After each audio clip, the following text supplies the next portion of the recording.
Hello everyone, welcome to my channel.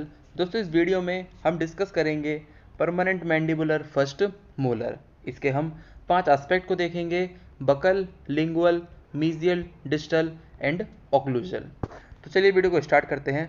सबसे पहले दोस्तों इसमें हम देखेंगे जनरल फीचर। ये 2 होते हैं माउथ में, 6 टूथ होता है from the mid line.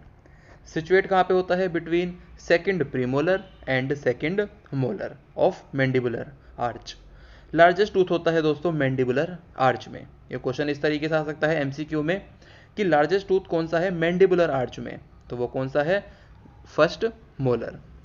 5 major cusp होते हैं दोस्तों। हमने मैक्सिलरी फर्स्ट मोलर में पढ़ा था कि 4 कस्प होते हैं, लेकिन कभी कभी 5 कस्प भी हो सकते हैं। लेकिन जो 5वां कस्प है उसका नाम क्या होता है वहाँ पे?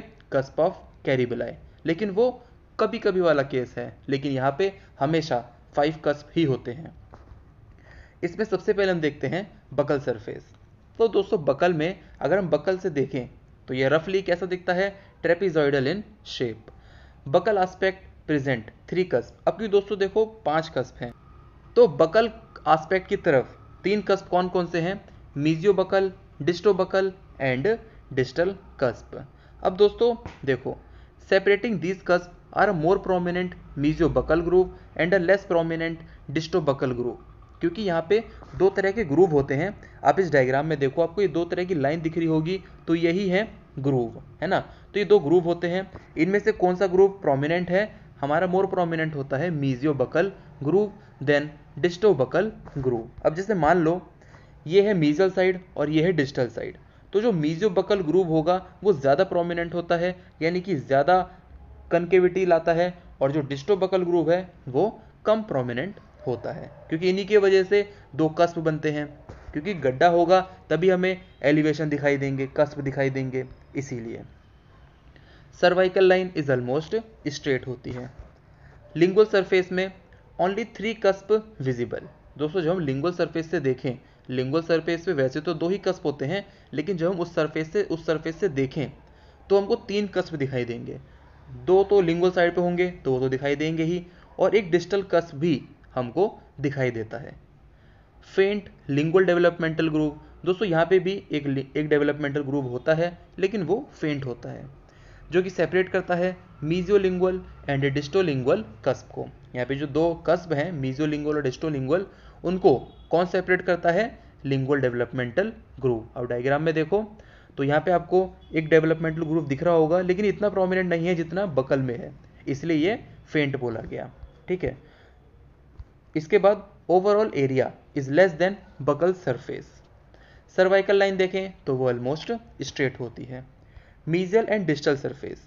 अब अगर हम बकोलिंगुअल मेजरमेंट देखें, वो ग्रेटर होती है ऑन मीजल एस्पेक्ट पे। Mesial aspect show mesiobuccal and mesiolingual cusp. अगर हम मीजल एस्पेक्ट से देखें तो हमको कौन कौन से कस्प दिखाई देंगे? मीजियो बकल और मीजियोलिंगुअल। जो डिस्टल की तरफ है वो हमको कस्प नहीं दिखाई देंगे। Distal aspect reveals all 5 cusp. लेकिन जब हम डिस्टल से देखें तो हमको सारे के सारे 5 कस्प दिखाई देंगे। दोस्तों इसका एग्जाम्पल मैं पिछली वीडियोस में कई बार दे चुका हूँ, 2 माउंटेन्स वाला एग्जाम्पल, अगर आपको याद हो तो, कि हम छोटे पहाड़ की तरफ से देखें तो हमको सारे पहाड़ दिखाई देंगे, लेकिन अगर हम बड़े पहाड़ की तरफ से देखें तो हमको छोटे पहाड़ नहीं दिखाई देंगे। यहाँ पे भी वही कॉन्सेप्ट है। इसके बाद ऑक्लूजल सरफेस। ऑक्लूजल सरफेस रफली रेक्टेंगुलर इसकी आउटलाइन होती है। अगर हम मीजियो डिस्टल डायमेंशन देखें तो वो लॉन्गर होती है देन बकोलिंगुअल डायमेंशन से। देखो इस डायग्राम में आप, यहाँ पे आपको मीजियो डिस्टल डायमेंशन ज़्यादा दिख रहा होगा बकोलिंगुअल डायमेंशन से। 5 कस्प होते हैं, बता चुका हूँ मैं कौन कौन से: mesiobuccal, mesiolingual, distobuccal, distolingual and distal. ठीक है। मीजियोलिंगुअल कस्प लार्जेस्ट होता है। दोस्तों कोई पूछे इन 5 कस्प में सबसे बड़ा कस्प कौन सा होता है, तो मीजियोलिंगुअल कस्प, और डिस्टल कस्प स्मॉलेस्ट होता है। Central fossa with cruciform fissure pattern radiating. दोस्तों ये देखो मैं डायग्राम में दिखाता हूँ। क्रूसीफॉर्म फिशर पैटर्न मतलब होता है दोस्तों क्रॉस पैटर्न। तो यहाँ पे आपको क्रॉस पैटर्न दिख रहा होगा, है ना। अगर आप मेरी डिक्शनरी में देखो तो यहाँ पे भी मैंने लिख रखा है cruciform fissure pattern, a cross shaped groove pattern on the chewing surface पे। ये हो गया। इसके बाद रूट्स की अगर हम बात करें तो इसके पास दोस्तों 2 रूट्स होती हैं, जिसमें से जो मीजल साइड पे है वो लार्जर होती है और स्मॉलर होती है डिस्टल वाली। Mesial root is flat with longitudinal groove. Distal root round होती है और दोनों ही रूट शो करते हैं डिस्टल इंक्लिनेशन। दोस्तों देखो ये रहा हमारा लॉन्गिट्यूडनल ग्रूव, जो ये दिख रहा है आपको, इसी को हम बोलते हैं लॉन्गिट्यूडनल ग्रूव। ये हमें दोनों तरफ दिखाई दे रहा है। मीजल वाला राउंड होता है, सॉरी मीजल वाला फ्लैट होता है रूट और डिस्टल वाला राउंड होता है। ये हो गया हमारा रूट्स। पल्प की अगर हम बात करें तो बॉक्स शेप्ड पल्प चैम्बर होता है। 5 कॉर्नुआ होंगे जो कि डायरेक्टेड होते हैं टूवर्ड्स 5 कस्प। 3 रूट कैनाल्स, 2 होती है मीजल रूट में और 1 होती है डिस्टल रूट में। तो दोस्तों आई होप आपको ये वीडियो अच्छा लगा होगा। ये वीडियो आपको कैसा लगा कमेंट सेक्शन में जरूर बताना। मिलता हूँ अगली वीडियो में परमानेंट मैंडिबुलर सेकंड मोलर के साथ। तब तक के लिए गुड बाय।